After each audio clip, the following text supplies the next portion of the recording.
Ladies and gentlemen, this is TVP World. I'm your host Benjamin Lee, and welcome aboard the Eastern Express. University is free in Georgia, which is great news unless you're foreign, private, or studying the wrong thing. While students are celebrating zero tuition, the state is quietly redesigning the entire higher education system. Who studies what, where, and with whose money is no longer a personal choice. It is now a government spreadsheet with opinions. Welcome to higher education, but made centrally planned. Let's take a look at our latest report to find out more. Under the Georgian government's controversial higher education overhaul announced earlier in February, admissions to Ilia State University have been slashed by 92%. The university, long seen as one of the country's most liberal and government-critical institutions, will retain only STEM and pedagogy programs. Out of thousands of prospective students, just 300 will be allowed into bachelor's programs at the university next year. The rest of the institution's offerings, particularly in the social sciences and humanities, are being carved away under the so-called one city, one faculty principle. On paper, the reform is technocratic.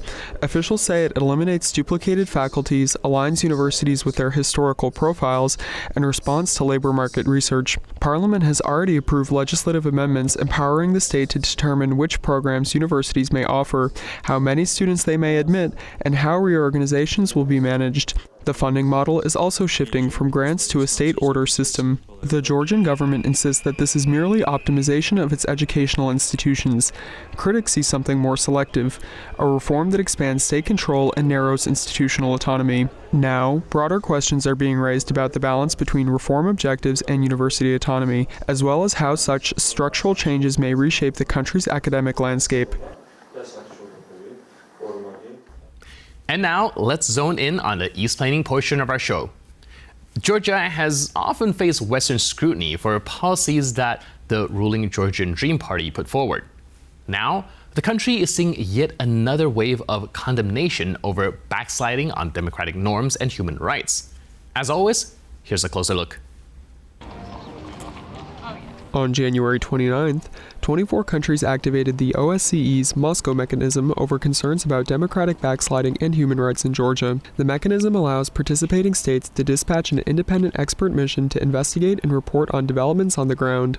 It has previously been used in cases involving Russia and Belarus, a comparison that is politically sensitive in Tbilisi. The trigger was a new wave of restrictive legislation advanced by the ruling Georgia Dream Party, following earlier so-called foreign influence laws adopted in 2024 and 2025. Lawmakers are now fast-tracking amendments to the grants law that would sharply expand the definition of political activity. Under the proposed changes, journalism, expert analysis, blogging, and podcasting could all qualify as political acts if funded from abroad. Individuals engaged in such activity would be barred from receiving foreign financial, technical, or even intellectual assistance. The legal consequences are severe. Violations could carry fines, hundreds of hours of community service, or prison sentences of up to 9 years. Additional amendments would restrict party membership for individuals employed by organizations receiving significant foreign funding. Government officials argue the measures are necessary to protect sovereignty and prevent foreign interference.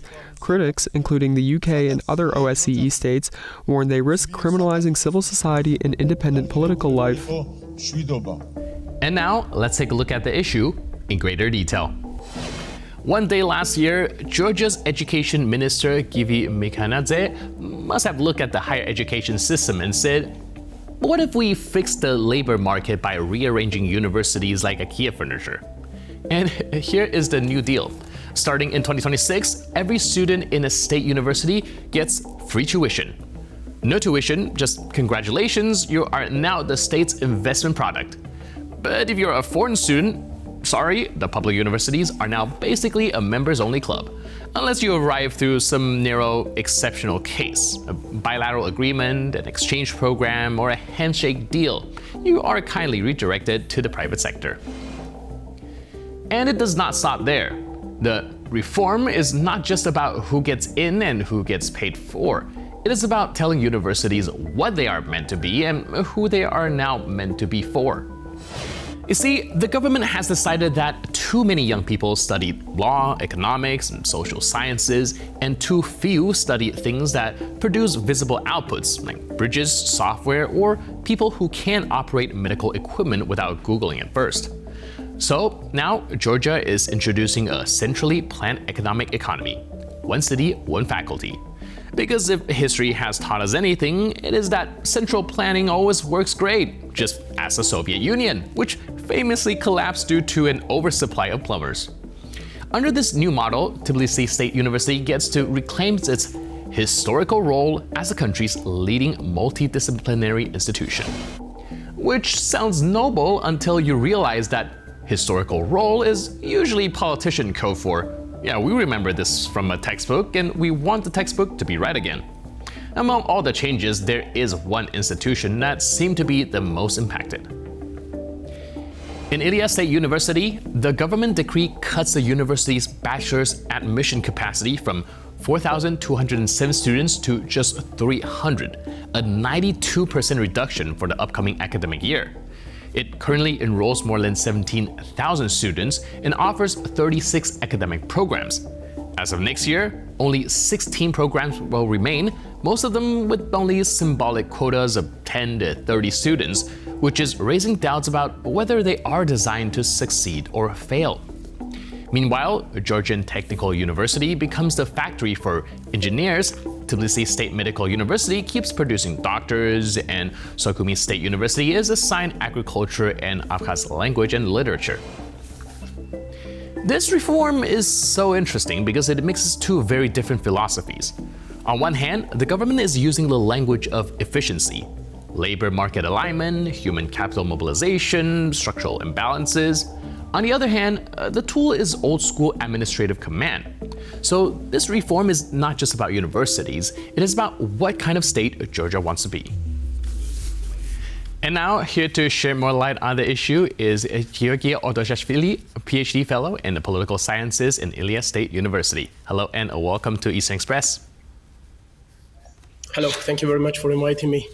So today we're taking a look at this reform which the education minister in Georgia is pushing as framing it as a reform about correcting labor market imbalances. But of course, proponents of it say it is criticizing about the consolidating of state control over strategic sectors of education. Can you help us break down what's the situation like over there and which side of the aisle do you stand? Yeah, sure. I've been teaching, I've been studying at Ilia State University more than 9 years. So I stand on the right side of this university, and I will not call it a reform because, in other words, when you do a reform, when you intervene in a reform, it has some steps. You have to, of course, make a survey and also ask the target group. This reform is tend to, okay? And no one had asked to academic staff, no one had asked to university staff. We are going to restructure the whole education system, and they introduced the bill into the parliament, and the universities found out what was happening towards them on the brief of the Minister of Education, which is not right, okay? When you call something a reform, then you have to, before you make it, you have to ask the university staff. Students, at first, we are going to do that. And it's been happening all over the world, in the civilized world. I mean, in Europe, in Iceland, in Finland, you do something, you restructure something, you call it a reform, but before that you ask the target group, and the government of Georgia did not do that. Right, like you mentioned, these come as very abrupt, and for a lot of people, either be in the education sector or people who are studying, that's kind of a system shock. Did they introduce any sort of sunset bills, or at least like a period of implementation, so the people who are currently studying or who are engaged in it have some sort of ramp down to it, or are they just saying, okay, we're just going to do away with it? Yeah, I mean, I will give you the stages, okay? Well, what is going on right now? Like 2 weeks ago, the Minister of Education, or the Deputy Minister of Education of Georgia, came out into the briefing and said that, okay, we are going to combine two largest and the oldest institutions, I mean, Georgian Technical Institution and Tbilisi State University together. We are going to merge all those institutions, and it will, the merging will finish in 6 months, which is unbelievable. So, I mean, Georgian Technical University is 104 years old, and Tbilisi State University is 108 years old. And it was like one of the hugest resistance in academia. You know, invited lecturers, students, representatives of both institutions, started protesting. Afterwards, like 3-4 days ago, government told to the academic society that, okay, I'm gonna implement the stages of one city, one faculty, which is their know-how, which does not happen anywhere in the world. And they said that, okay, some institutions like Ilia State University will not have right to implement the program that are, for example, internationally recognized, that are accredited, and they made quotas to the programs.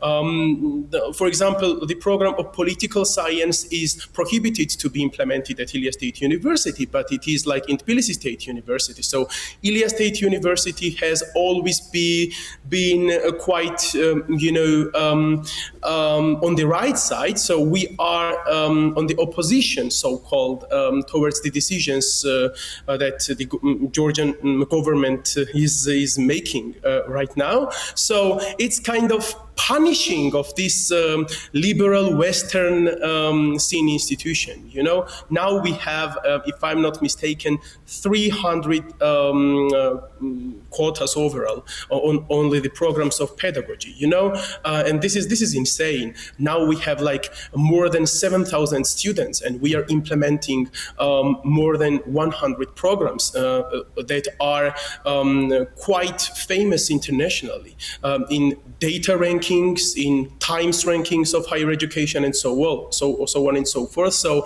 after that decision, we will not be allowed to admit any student on politics, on lifetime sciences, on medicine, and so on and so forth. It literally is a shutdown of the university.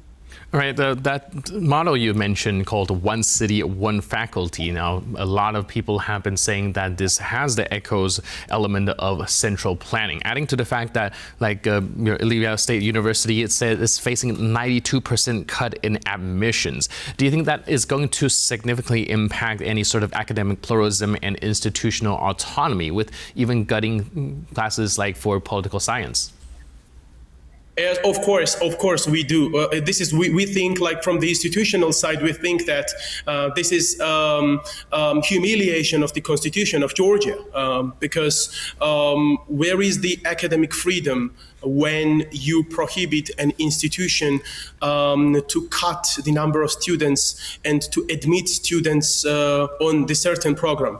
I mean, we've been implementing the program of international relations more than 10 years, and this program is quite successful.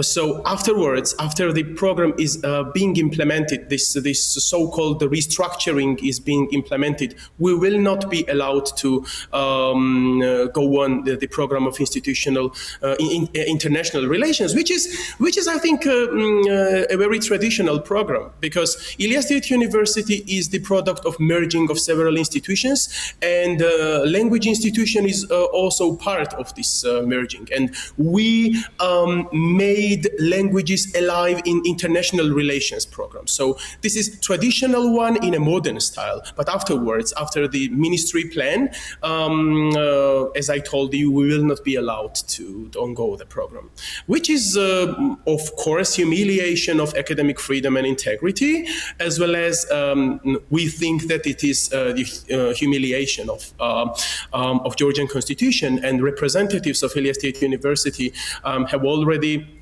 advanced appealing this into Georgian courts, and if not result, we will go to other international instances, of course. Right. The ruling Georgian government, as well as its supporters, are advocating for the prioritization of what they consider as hard science or quote-unquote useful fields, such as engineering, medicine, technical fields, and saying that the deprioritization of social and political sciences is a result of moving to a more practical way of education. What would you say in counter to that? I don't know. They have lots of arguments, you know. I would say that this restructuring, unfortunately, I will not call it a reform, and this is not subjective one, because if you Google a reform, it's another one, it's another thing. But they have lots of arguments, you know. The first political argument is that they have this antagonistic point of view towards several, programs and spheres like social sciences, political sciences. They blame these programs to bring students in front of parliament and streets. And, we've been protesting more than 450 years, and they blame that partly to the program. So they say that, okay, we are doing that to improve engineering, medicine, and so forth. And they have this, they said it as an argument. Imagine, and I'm citing, imagine that Georgian Technical University has got part of its program that are not technical. But they forget one thing, that all the programs of Georgian Technical University are accredited by the National Center of Quality Enhancement, which is appointed, which is under the control of Georgian government. So why did they give the accreditation to all those programs? If they want a technical university to be technical, why did they make all this law, for example, or medicine programs to the Georgian Technical University? So it's not my fault as a lecturer, as a student. It is under the umbrella of Georgian government. So this is what they are doing. So they admit students at Georgian Technical University, and then they say that, okay, I'm not for it, okay? But this is not the same as at Ilia State University, because Ilia State University is not the profile-based university. We are science-based university. You know, we don't have any preferable programs on medicine or in social sciences. Like, we are focused on research, and that is seen in international rankings. So, and the only argument they have that we are going to get back on the education system like it was 30 years ago. Is not it insane? So, I mean, the world is changing, and they said, okay, Ilia State University was the Institute of Pedagogy, so we are going to bring all the pedagogy programs to you. They call it pedagogy. I did not even know that the word existed in English, because in modern sciences we call it education sciences, not pedagogy, or I don't know. So this is what they are doing, and they are planning, and all the constituencies that are for Georgian Dream, they say that, okay, Ilia State University is complicated, structured political system. I'm citing, they say that are under the control of Misha Saakashvili's former party, which is insane. They are satanists and so on and so forth. Such kind of conspiracy theories, circle across Ilia State University under their constituencies, unfortunately. All right, and we'll have to see how that shakes the balance within the academic sphere of Georgia. But in the meantime, thank you so much for your input and insight. Really appreciate it. And thanks for being with us on the Eastern Express. Thank you very much. And now we're moving on to the Eastern News Flash, a series of all the other stories from the East that you don't want to miss. More than 1,500 apartment buildings in Kyiv were without heating on February 16th. This comes as a time of sub-zero temperatures and intensified Russian strikes on the capital's energy infrastructure. According to Kyiv's military administration, 1,100 of the affected residential buildings are in the Dniprovsky and Darnitsky districts on the east bank of the Dnipro River. These areas have been among the most severely targeted by Russian strikes on energy infrastructure. Residents in affected districts say they have been without heat since early February following a strike on a local thermal power plant. Authorities say heating cannot be restored to those buildings during the current winter season. Ukraine's National Anti-Corruption Bureau charged former Energy Minister Herman Halushchenko on February 16th with money laundering and participation in an organized crime group. Investigators have described the arrest as part of the largest corruption case under President Volodymyr Zelensky. Halushchenko was detained on February 15th while allegedly attempting to leave Ukraine. The case centers on alleged financial schemes linked to state nuclear operator Energoatom. Ukrainian authorities say a fund registered abroad in 2021 sought to raise $100 million, with companies tied to Halushchenko's family listed among the investors. Investigators also allege shell companies in the Marshall Islands and a trust in St. Kitts and Nevis were used to conceal his involvement, all while funds were transferred through Swiss bank accounts. Corruption authorities allege more than $112 million was siphoned away during Halushchenko's tenure, with at least $7.4 million directed to accounts controlled by his family. North Korea has reportedly opened a new residential block built for the families of soldiers killed in Russia's war against Ukraine. North Korea's autocratic leader Kim Jong-un inaugurated the opening of the housing development, according to state media reports released on Monday. Kim claimed the apartments were built to honor so-called heroic martyrs who sacrificed their lives defending sacred national interests. While the report did not explicitly mention Russia, Kim recently pledged to unconditionally support Vladimir Putin's policies. And that's all on this episode of Eastern Express. But for more news, update, and commentary, please stay tuned to TVP World.